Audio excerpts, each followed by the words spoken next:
Iran ने America को करारा जवाब दिया है। ईरान के पासदारान इनकलाब ने एक बार फिर बहरीन, उर्दन और खलीजी खित्ते में अमेरिकी तंसीबात को निशाना बनाया है। मशरिक़ वस्ता एक बार फिर जल उठा है और इसका जिम्मेदार कोई और नहीं, अमेरिका और इसके सदर डोनाल्ड ट्रंप इसके लिए जिम्मेदार हैं, जिन्होंने खामोश होते माहौल को फिर से हवा दे दी है। मशरिक़ वस्ता में लग रहा था कि हालात बेहतर हो रहे हैं, अब जंग नहीं होगी, बातचीत के मेज पर आ रहे हैं, लेकिन अमेरिका ने एक बार फिर से तेहरान पर अटैक किया और यही वजह है कि ईरान एक बार फिर पूरी ताकत और मजबूती के साथ अमेरिकी हमलों का जवाब दे रहा है। ईरान ने अब कसम खाई है कि मशरिक़ वस्ता खासकर खलीजी खित्ते में अमेरिकी तंसीबात को नेस्तो नाबूद कर दिया जाएगा। ईरान की जानिब से बहरीन, उर्दन और खित्ते में अमेरिकी जो मफादात हैं, इन हमलों की लगातार खबरें आ रही हैं। लगातार ईरान की तरफ से अटैक किया जा रहा है। अमेरिकी फौजी तंसीबात, अमेरिकी एयरबेस, अमेरिकी सिफारत खाने, अब हर चीज ईरान के निशाने पर है। यानी मशरिक़ वस्ता में और खलीजी ममालिक में अमेरिका के जितने मफादात हैं, अमेरिका के जितने एयरबेस हैं, सबको अब ईरान लगातार टारगेट कर रहा है। ईरान यह भी कह रहा है कि खलीजी ममालिक दरअसल उनसे उसकी कोई दुश्मनी नहीं है, सिर्फ और सिर्फ ईरान के जो टारगेट पर जो चीजें हैं वो दरअसल अमेरिकी तंसीबात, अमेरिकी इंफ्रास्ट्रक्चर, अमेरिकी एयरबेस हैं, जिसके जरिए से अमेरिका दरअसल तेहरान और ईरान को निशाना बना रहा है।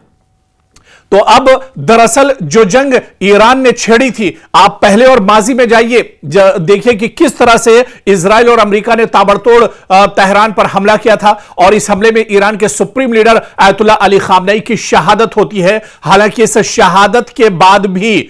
ईरान ने ईरान के supreme leader Ayatollah Ali Khamenei की शहादत पर गम नहीं बनाया, बल्कि ईरान मैदान में डटा रहा और ईरान ने पूरी ताकत के साथ, पूरी मजबूती के साथ ईरान ने अमेरिका को जवाब दिया। और क्योंकि अमेरिका ईरान से काफी दूर है, हालांकि बाज खबरों में, बाज रिपोर्ट्स में यह चीज भी सामने आई कि ईरान के पास ऐसे ऐसे मिसाइल हैं जो दरअसल अगर ईरान से और तेहरान से छोड़े जाए तो वॉशिंगटन तक वो निशाना साध सकते हैं। लेकिन ईरान ने अपने उन मिसाइलों का इस्तेमाल नहीं किया, बल्कि ईरान के पास एक और ऑप्शन था, ईरान के पास एक और बदल था कि ईरान ने खलीजी ममालिक में, जहां पर अमेरिका ने दरअसल अपना कब्जा जमा कर रखा है, अमेरिका दरअसल पूरे मुल्क में, पूरी दुनिया का चौधरी बना हुआ है, और अमेरिका ने अरब ममालिक को, अरब जो दरअसल अमेरिका के पिट्ठू हैं, अमेरिका के कहने पर ही चलते हैं, अमेरिका के कहने पर ही सोते हैं, अमेरिका के कहने पर ही कोई हरकत करते हैं, उन पिट्ठुओं को दरअसल अमेरिका ने अपनी गिरफ्त में लिया हुआ है। और पूरे खित्ते में आप देखिए, आपको अगर मौका हो तो आप गूगल पर मैप कीजिए और उस मैप में देखिए कि मशरिक़ वस्ता में, पूरे खलीजी ममालिक में जितने अरब ममालिक हैं, उन सारे ममालिक की सिक्योरिटी दरअसल अरब करता था और अरब इसके बदले में अमेरिका सिक्योरिटी देता था, और इसके बदले में अरब ममालिक को अमेरिका को भारी भरकम दरअसल चार्जेस और पैसे देने पड़ते थे। और अब आप देखिए कि दरअसल जो अरब ममालिक हैं, उनकी भी, उनका जो भरोसा अमेरिका पर था, दरअसल वो भी अब पूरी तरह से चकनाचूर हो गया है। वो भरोसा भी अब पूरी तरह से टूट चुका है, क्योंकि जो अमेरिका अरब ममालिक की सिक्योरिटी और उनकी हिफाजत का दम भरता था, अब वो अमेरिका खुद अपनी हिफाजत नहीं कर पा रहा है। और यही वजह है कि खलीजी ममालिक में, चाहे कुवैत की बात करें, बहरीन की बात करें, जॉर्डन की बात करें, सऊदी अरब की बात करें, या इसके अलावा अबू धाबी की बात करें, या इसके अलावा यूएई की बात करें, ये जितने ममालिक हैं, ये सब के सब अब ईरान के निशाने पर हैं। और ईरान के निशाने पर इस वजह से हैं क्योंकि यहां पर जितने अमेरिका के एयरबेस हैं, सऊदी अरब का एयरबेस हो, उर्दन का एयरबेस हो, या इसके अलावा दूसरे और जो ममालिक हैं, कतर का एयरबेस हो या दुबई का एयरबेस हो, इन सब एयरबेस को दरअसल इस्तेमाल करता है अमेरिका। और अमेरिका इनके जरिए से मशरिक़ वस्ता पर दरअसल अपना तसल्लुत जमाना चाहता है, बल्कि एक तरह से उसका पूरा तसल्लुत था। हालांकि अब उसकी हवा निकल चुकी है और अब यही वजह है, आप देखिए कि ईरान जब पलटवार कर रहा है तो ईरान को अब कहीं वॉशिंगटन में जाकर हमला करने की जरूरत नहीं है, बल्कि ईरान अमेरिका को मशरिक़ वस्ता में ही जवाब दे रहा है और भरपूर तरीके से जवाब दिया जा रहा है। खबरें यह भी हैं कि दुबई के बादलों पर धुआं ही धुआं इन दिनों नजर आ रहा है। कतर में भी इसी तरह से लगातार ड्रोन के जरिए से ईरान हमला कर रहा है। सऊदी अरब में भी हमला किया गया है। और आप देखिए कि यमन के अंदर सऊदी अरब ने दरअसल जो ईरानी तैयारा है उसे निशाना बनाया है। दरअसल सऊदी अरब को यह खदशा था कि यमन के अंदर ईरान दरअसल अपने तैयारे से अपने सिक्योरिटी फोर्सेस और जवानों को भेज रहा है और उसके जरिए से वो सऊदी पर दरअसल प्रेशर बनाएगा, उसके जरिए से सऊदी को दरअसल टारगेट करेगा। और ऐसे में जब अमेरिकी ईरान का जो तैयारा है, ईरान का जो लड़ाकू दरअसल जहाज है, उसे सऊदी अरब ने निशाना बनाने की कोशिश की है। अब बड़ा सवाल यह उठता है कि क्या खलीजी ममालिक में अमेरिका ने जो दरअसल जंग छेड़ी, हालांकि इस जंग की कोई जरूरत नहीं थी, लेकिन जबरदस्ती की यह जंग छेड़ी गई और यह जंग दरअसल अमेरिका ने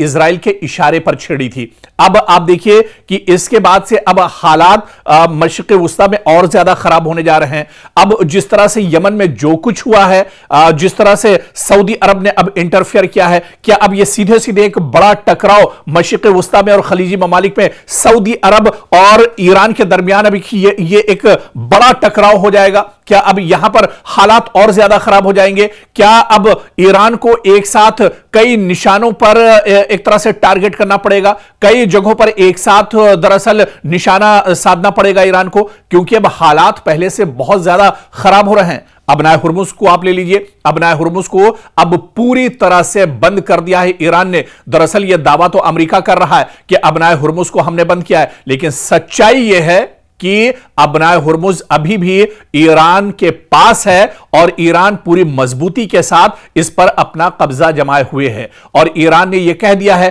कि अगर इधर अमेरिका या किसी खलीजी मुल्क ने कोई गलत नजर डालता है तो उसे नेस्तो नाबूद कर दिया जाएगा, उसे खत्म कर दिया जाएगा। आप देखिए कि अमेरिका इतना ज्यादा डरा हुआ है कि डोनाल्ड ट्रंप ने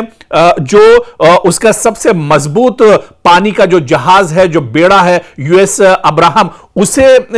एक तरह से हुक्म दे दिया कई दिन पहले कि अब्राहम लिंकन जो उसका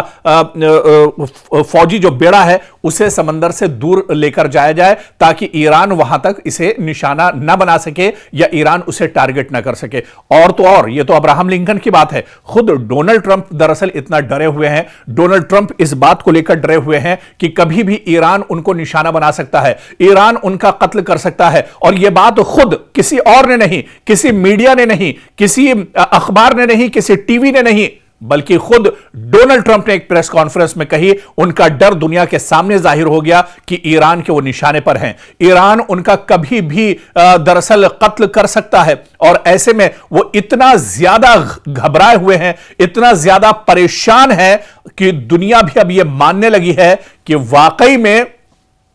अब कहीं ना कहीं डोनाल्ड ट्रंप को खतरा है, डोनाल्ड ट्रंप की जान को खतरा, और इसी वजह से उनके इर्द गिर्द जो सिक्योरिटी है वो लगातार बढ़ा दी गई है। और इस बीच एक और बड़ी खबर हम आपको बता दें कि रूस ने तेहरान में रूस का एक बड़ा तैयारा जो है, जो जहाज है, वो जंगी साजो सामान लेकर तेहरान में उसने लैंड किया है। कहीं और का नहीं, रूस का यह तैयारा है जो तेहरान के अंदर लैंड किया है। और आप देखिए, यह बहुत बड़ा इशारा है, यह बहुत बड़ा झटका है डोनाल्ड ट्रंप के लिए, यह बहुत बड़ा झटका है दरअसल अमेरिका के लिए, क्योंकि रूस जो एक तरह से खुलकर इस जंग में नहीं आ रहा था, लेकिन अब यह पूरी दुनिया इस खबर को जान चुकी है कि रूस का खतरनाक तैयारा तेहरान में लैंड कर चुका है। यानी क्या किसी बड़ी कार्रवाई की तैयारी हो रही है? क्या अमेरिका को अब मशरिक़ वुस्ता से निकालने की तैयारी चल रही है? और इस जंग में ईरान के साथ रूस क्या अब मैदान में भी उतरेगा? रूस क्या अब पूरी जो कार्रवाई ईरान की तरफ से की जा रही है, रूस भी इस कार्रवाई में शामिल होगा? क्योंकि मशरिक़ वुस्ता एक बार फिर आलमी तवज्जो का मरकज बन गया है। रूस के एक तैयारे के तेहरान पहुंचने की खबरों ने नई कयास आराइयों को जन्म दे दिया है। सोशल मीडिया पर दावे किए जा रहे हैं कि यह तैयारा दरअसल ईरान में हथियार, फौजी साजो सामान या हसास टेक्नोलॉजी लेकर आया है, जबकि बाज लोग इसे ईरान और रूस के दरमियान बढ़ते हुए दिफाई ताउन से जोड़कर देख रहे हैं। यहां पर सबसे बड़ा सवाल यह है कि क्या वाकई किसी बड़ी कार्रवाई की तैयारी हो रही है या यह महज अफवाहों और कयास आराइयों का नतीजा है? लेकिन जो खबरें सोशल मीडिया पर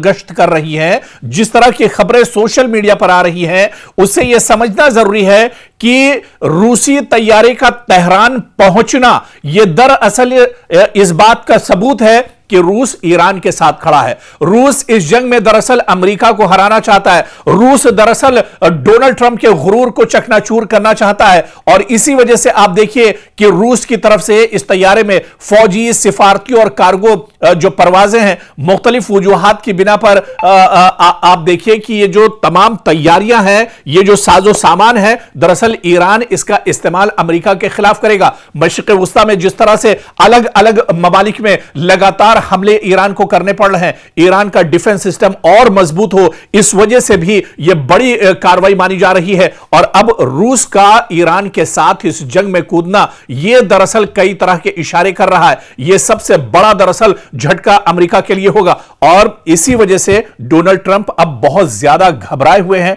डोनाल्ड ट्रंप दरअसल अब बहुत ज्यादा परेशान है, लेकिन इतना जरूर है कि चंद बरसों में आप देखिए कि रूस और ईरान के दिफाई ताल्लुकात बहुत मजबूत हुए हैं। दोनों ममालिक मुख्तलिफ शोबों में ताउन बढ़ा रहे हैं, जिनमें दिफा, तवानाई, तिजारत और खित्ते की सलामती जैसे मामलात भी शामिल हैं। यही वजह है कि इस तरह की हर परवाज या ये जो तैयारा दरअसल पहुंचा है, इस पर आलमी मीडिया और इंटेलिजेंस इदारे लगातार अपनी नजर रखे हुए हैं, और कहीं ना कहीं ये इस जंग का रुख मोड़ने को लेकर भी एक बहुत बड़ा स्टेप हो सकता है। क्योंकि अगर जिस तरह से रूस ईरान के साथ खड़ा हो जाता है, मॉस्को तेहरान के साथ खड़ा हो जाता है, तो फिर अमेरिका का इस जंग में हारना बिल्कुल तय माना जा रहा है। फिर डोनाल्ड ट्रंप की परेशानियां दरअसल और बढ़ सकती हैं, क्योंकि जो जंग है वो रूस अपने यहां बहुत पहले से लड़ रहा है। रूस का तजुर्बा जंग लड़ने में दरअसल बहुत ज्यादा है, और रूस दरअसल पूरी दुनिया में अगर सुपर पावर की बात की जाए तो अमेरिका के बाद जो सबसे बड़ा कद है वो रूस और चीन का है। और इस पूरी जंग में आप देखिए जो बड़ा साथ, या पीछे से कहा जाए पर्दे के पीछे जो सबसे बड़े हीरो ईरान के लिए रहे, वो दरअसल चीन और रूस रहे, और अब तो रूस एक तरह से खुलकर इस जंग में आ रहा है। तो कुल मिलाकर मशरिक़ वुस्ता में क्या वाकई में हालात अब बहुत ज्यादा खराब होने वाले हैं, या मशरिक़ वुस्ता से अब अमेरिका को उल्टे पांव भागना पड़ेगा, या मशरिक़ वुस्ता से अब रूस और चीन ये चाह रहे हैं कि मशरिक़ वुस्ता से अमेरिका का जो काम है वो तमाम कर दिया जाएगा। इसके लिए दरअसल ईरान सामने से फाइट कर रहा है, ईरान फ्रंट फुट पर एक तरह से आकर लड़ रहा है, और इसके पीछे जो बड़ी ताकतें हैं वो दरअसल रूस और चीन है। और इनकी दरअसल मंशा यही है कि अमेरिका जो दरअसल 50 साल से मशरिक़ वुस्ता में और खलीजी ममालिक में, अरब ममालिक पर जिसका तसल्लुत रहा है, उसका तसल्लुत दरअसल खत्म करना है। क्योंकि अब यह लड़ाई सिर्फ एक खित्ते की नहीं रही, यह लड़ाई सिर्फ मशरिक़ वुस्ता की नहीं रही, यह लड़ाई और यह जंग दरअसल सिर्फ खलीजी ममालिक की नहीं रही, बल्कि अब इसका जो कैनवस है, इसका जो दायरा है वो लगातार बढ़ रहा है। और इस जंग में अब आप देखिए कि नॉर्थ कोरिया भी दिलचस्पी ले रहा है, इस जंग में शुमाली कोरिया भी दिलचस्पी ले रहा है, इस जंग में आप देखिए ऑस्ट्रेलिया भी दिलचस्पी ले रहा है, इस जंग में पहले से ही चीन और रूस भी एक तरह से अपनी निगाहें टिकाए हुए हैं। और ऐसे में ईरान जो खेल दरअसल खेल रहा है, ईरान जितनी मजबूती के साथ इस पूरी लड़ाई में डटा हुआ है, वो कहीं ना कहीं अब एक बड़ी परेशानी दरअसल अमेरिका के लिए खड़ी होने वाली है। आप देखिए कि मशरिक़ वुस्ता में ये इतना आसान नहीं था ईरान के लिए कि ईरान मशरिक़ वुस्ता में जब चाहता है कभी बहरीन के ऊपर हमला कर देता है, कभी कुवैत के ऊपर उसका हमला होता है, और कभी यूएई पर उसका हमला होता है, कभी सऊदी अरब के एयरपोर्ट पर उसका हमला होता है। दरअसल इसके पीछे कुछ बड़ी ताकतें हैं। दरअसल ईरान की तैयारी तो बहुत पहले से रही थी, लेकिन जिस तरह से लगातार पिछले कुछ सालों से ईरान जंग की हालत में रहा है, इसमें जो सबसे बड़ी ताकत है वो दरअसल दुनिया की कुछ और जो बड़ी ताकतें हैं अमेरिका के अलावा, दरअसल चीन और रूस जैसी बड़ी ताकतें ईरान के साथ खड़ी हैं, और वो ईरान को पूरी मजबूती दे रही हैं। इसी वजह से आप देखिए कि मशरिक़ वुस्ता में लगातार ईरान एक तरह से अमेरिका के नाक में दम किए हुआ है। ईरान जहां पर भी मशरिक़ वुस्ता में, खलीजी ममालिक में ईरान के तंसीबात हैं, ईरान के मफादात हैं, ईरान का अमेरिका का इंफ्रास्ट्रक्चर है, उन सब को दरअसल ईरान निशाना बना रहा है। और ईरान ने अब यह कसम खाई है, आप देखिए कि ईरान के supreme leader Ayatollah Ali Khamenei की शहादत, जब उनका जनाजा रखा हुआ था, उस जनाजे में आप देखिए कि लाखों की तादाद में लोग अपने हाथों में पोस्टर्स लिए हुए थे, पॉम्फलेट्स लिए हुए थे, और वो सिर्फ और सिर्फ यही नारा लगा रहे थे कि अब दुनिया से अमेरिका का खात्मा एक तरह से तय है और डोनाल्ड ट्रंप को कत्ल करके, डोनाल्ड ट्रंप को एक तरह से खत्म करके ही इसका बदला लिया जा सकता है।